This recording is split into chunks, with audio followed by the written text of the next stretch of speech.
Assalamualaikum. My name is Neelam. Today we discuss another topic of unit number 3, that is peripheral nervous system. It is the remaining part of the nervous system जिसमें हमने first जो था central nervous system के बारे में discuss किया था। उसके अंदर आपने दो चीज़ें डिस्कस की थी, ब्रेन एंड स्पाइनल कॉर्ड। अब हम second part of nervous system पे डिस्कस करेंगे, that is peripheral nervous system. Peripheral nervous system जो है ये कंसिस्ट करता है या it is made up of nerves and ganglia. Nerves हमने बात की थी स्टार्ट में कि नर्व्स जो हैं they are made of bundle of exons.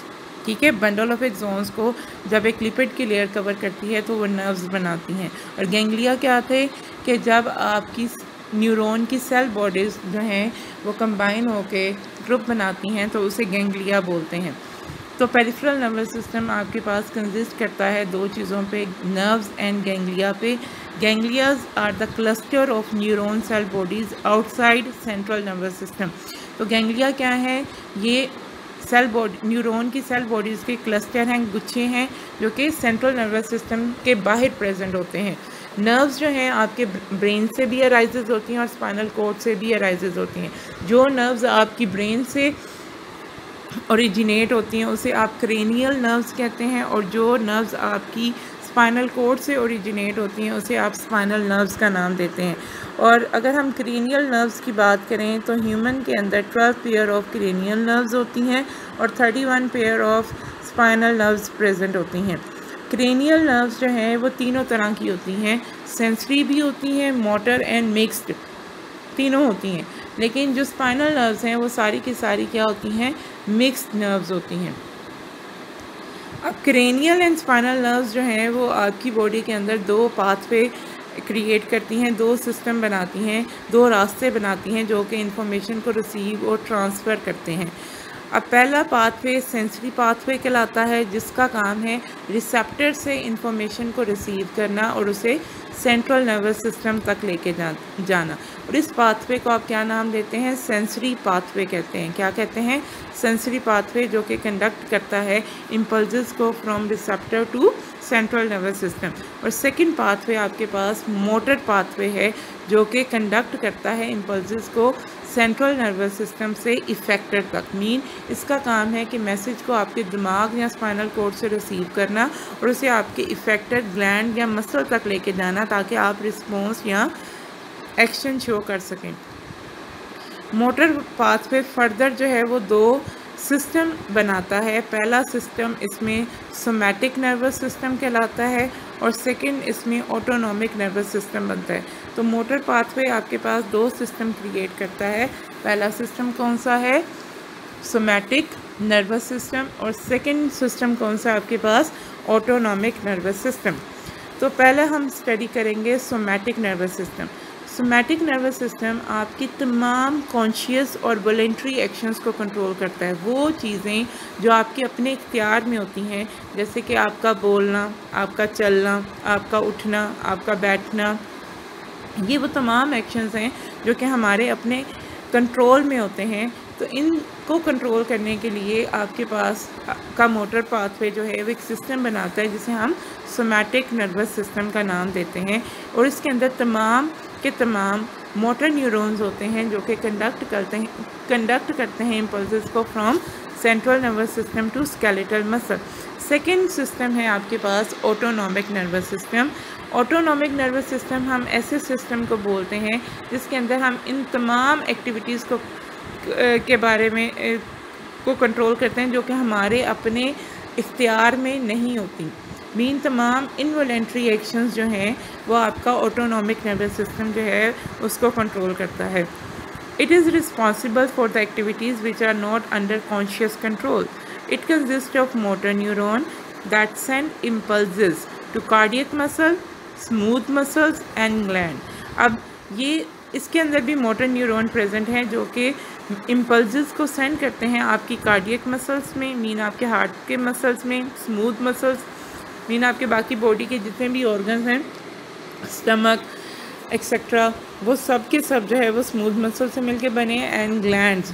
Autonomic nervous system comprises of अब ऑटोनॉमिक नर्वस सिस्टम, जिसे हम कहते हैं कि ये एक ऐसा सिस्टम है जो आपके तमाम अनकॉन्शियस चीज़ों को या इनवॉलेंट्री एक्शंस को कंट्रोल करता है। ये फर्दर जो है वो दो सिस्टम पे कंप्राइज करता है। पहला सिस्टम जो है इसमें सिंपैथेटिक सिस्टम आता है और सेकंड पैरासिम्पैथेटिक सिस्टम है। पहला कौन सा है? सिंपैथेटिक और सेकंड पैरासिम्पैथेटिक। पहले हम स्टडी करेंगे सिंपैथेटिक नर्वस सिस्टम को। सिंपैथेटिक नर्वस सिस्टम जो है ये प्रिपेयर करता है बॉडी को to deal with emergency situation. This is often called the fight or flight responses. During an emergency situation, this system take necessary actions. For example, it dilate pupil, accelerate heartbeat, increasing breathing rate and inhibit digestion.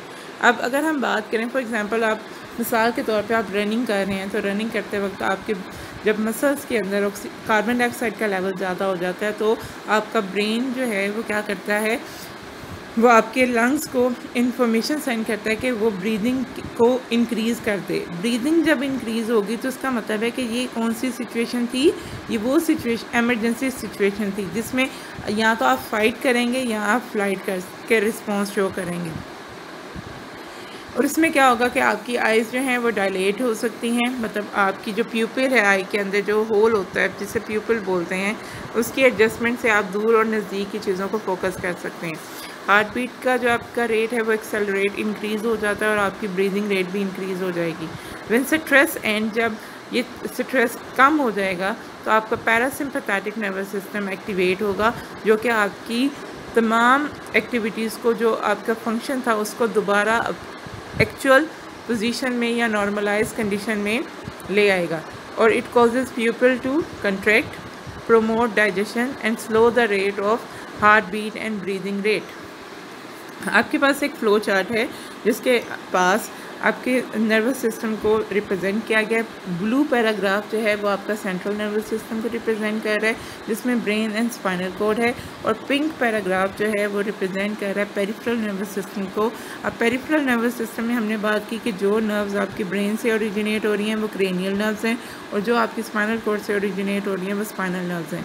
Cranial nerves जो होती हैं, जो आपका जो nerves हैं वो मिल के दो पाथवे बनाती हैं। एक सेंसरी पाथवे होता है जो कि रिसेप्टर से इंफॉर्मेशन को सेंट्रल नर्वस सिस्टम तक लेके आता है, और एक पाथवे मोटर पाथवे है जो कि सेंट्रल नर्वस सिस्टम से आपकी इंफॉर्मेशन को इफेक्टर तक लेके आता है।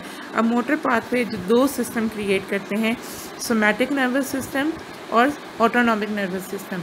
सोमैटिक नर्वस सिस्टम आपकी तमाम वॉलंटरी एक्शंस को कंट्रोल करता है और आपके स्केलेटल मसल्स को कंट्रोल करता है, जबकि ऑटोनॉमिक नर्वस सिस्टम जो है वो आपकी इनवॉलंटरी एक्शंस को कंट्रोल करता है और आपकी स्मूथ मसल्स, कार्डियक मसल्स और ग्लैंड्स को इन्फॉर्मेशन सेंड करता है। अब autonomic nervous system further consist करता है दो सिस्टम पे।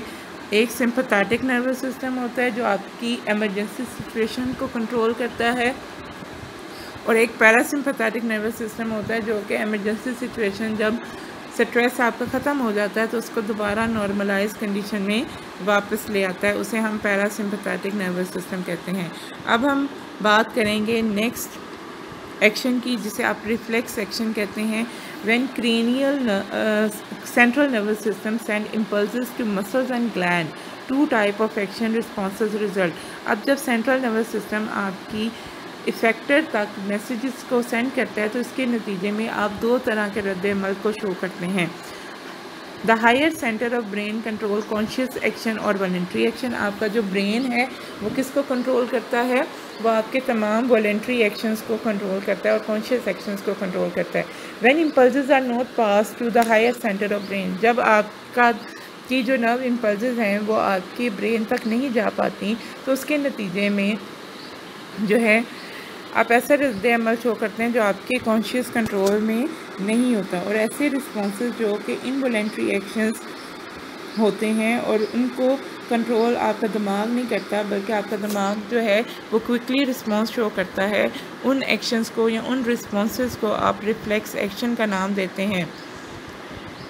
When impulses are not passed to the higher center of brain, it results in responses which are not under conscious control. Such responses are called involuntary actions. तो ऐसे responses को आप involuntary actions कहते हैं। Some time the involuntary response produce by the central nervous system is very quick, और बाज़ दफ़ा आपका सेंट्रल नर्वस सिस्टम जो है वो इनवॉलेंट्री रिस्पॉन्स बहुत तेज़ी के साथ रिप्रेजेंट करता है। तो ऐसे रिस्पॉन्स को आप रिफ्लेक्स एक्शन कहते हैं। The pathway followed by the nerve impulses for producing a reflex action, और ऐसा पाथवे जो कि नर्व इम्पल्सेस रिफ्लेक्स एक्शन को क्रिएट करने के लिए फॉलो करती हैं, उस पाथवे को आप रिफ्लेक्स आर्क का नाम देते हैं। इसकी बेस्ट एग्जांपल आपकी क्या है कि जब आप किसी भी गर्म चीज़ को टच करते हैं तो आपका हाथ फौरी तौर पे जो है वो पीछे हटा लिया जाता है। The most common example of reflex action is the withdrawal of hand after touching a hot object. In this reflex action spinal cord act as coordinator. Heat stimulate temperature and pain receptor in skin. A nerve impulse is generated which is carried by sensory neuron to the interneuron of spinal cord. From interneuron, the impulse is passed to motor neuron, which carry it to the muscles of the arm. As a result, the muscles contract to withdraw a hand. During it, other interneuron transmit nerve impulses up to the brain so that the person become aware of pain and what happened. अब इसको आपको समझा देती हूँ कि असल में हुआ क्या। फॉर एग्ज़ाम्पल, आपने गर्म चीज़ को टच किया, जिस चीज़ को आप टच कर रहे हो, हीट जो है वो स्टिमुलस है। अब आपकी स्किन ने या आपके हाथ ने टच किया तो स्किन के अंदर रिसेप्टर सेल्स हैं और पेन सेल्स हैं। अब ये रिसेप्टर सेल क्या कर रहे हैं, सेंसरी नर्व्स के थ्रू आपकी इम्पल्स को सेंड कर रहे हैं आपके स्पाइनल कोड तक। अब स्पाइनल कोड में हमने बात की कि इसमें दो तरह की जो है वो न्यूरॉन प्रेजेंट होते हैं, सेंसरी न्यूरॉन्स भी होते हैं और मोटर न्यूरॉन होते हैं। सेंसरी न्यूरॉन तक लेकर आएगा मैसेज को आपके स्पाइनल कोड तक।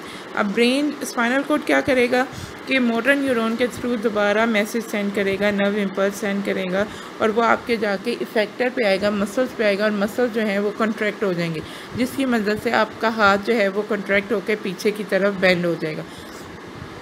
और उसके रद्देमल में क्या हुआ कि आपने अपना हाथ पीछे हटा लिया। इसके साथ साथ कुछ इंटरन्यूरॉन जो हैं वो आपका मैसेज दिमाग तक पहुंचाएंगे और दिमाग आपको बताएगा कि आपके साथ एक्चुअली उस टाइम हुआ क्या था। अब साइड पे एक इन्फॉर्मेशन है ब्लू पैराग्राफ में, it does not matter how clever we are, we will always pull over hand away from a flame without thinking about it. इसका मतलब है, उन्होंने कहा कि ये ज़रूरी नहीं कि आप कितने चालाक हैं, चाहे आप किसी भी गर्म चीज़ को टच करेंगे तो आप अपना हाथ पीछे की तरफ ही हटाएंगे बिना सोचे बगैर। सो आज का टॉपिक था जिसमें हमने पेरिफेरल नर्वस सिस्टम डिस्कस किया और रिफ्लेक्स एक्शन स्टडी किया, और मुझे उम्मीद है आपको समझ आ गया होगा।